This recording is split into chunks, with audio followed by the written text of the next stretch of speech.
It's cheaper to get a small satellite into orbit than to get a big satellite into orbit, and so with miniaturization of electronics over the course of the last 10 or 20 years, it's become increasingly feasible to do really interesting scientific experiments in the form factor of so-called CubeSat. The low cost of a CubeSat and the accessibility to space for not just us, but for educational purposes, for everybody who wants to have an opportunity to try something out in space, it can't be beat, really. With CubeSats, you see a lot of universities, even high schools, being able to dip their feet into that kind of field and get to experiment with it. So it's a big industrial revolution, and I think that it's giving a lot of people experience before they would traditionally have that opportunity. I'm the principal investigator of the CubePace mission, and that stands for the CubeSat Particle Aggregation and Collision Experiment. It's a satellite that's carrying a microgravity experiment that explores the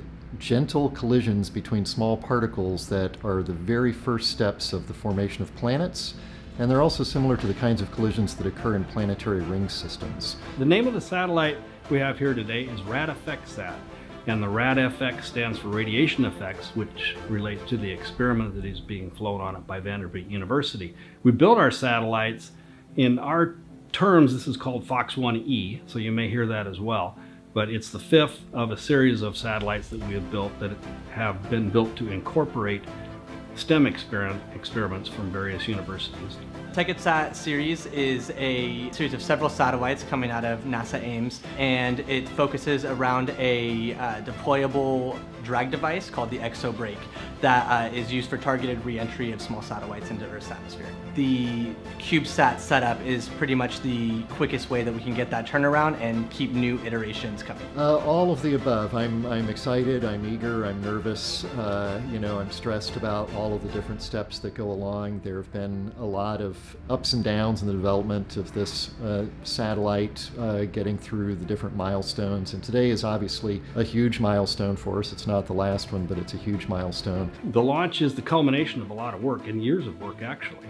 So when we hand it over at integration, that is the farthest that we can take it. We take it from an idea to a product, if you will, to something that has been tested and built to the best of our ability given the risk factors that we're willing to assume with stuff like that. To see something that's been in the process for so many years finally coming to fruition and be able to launch is going to be a great feeling to kind of see it finally do its thing.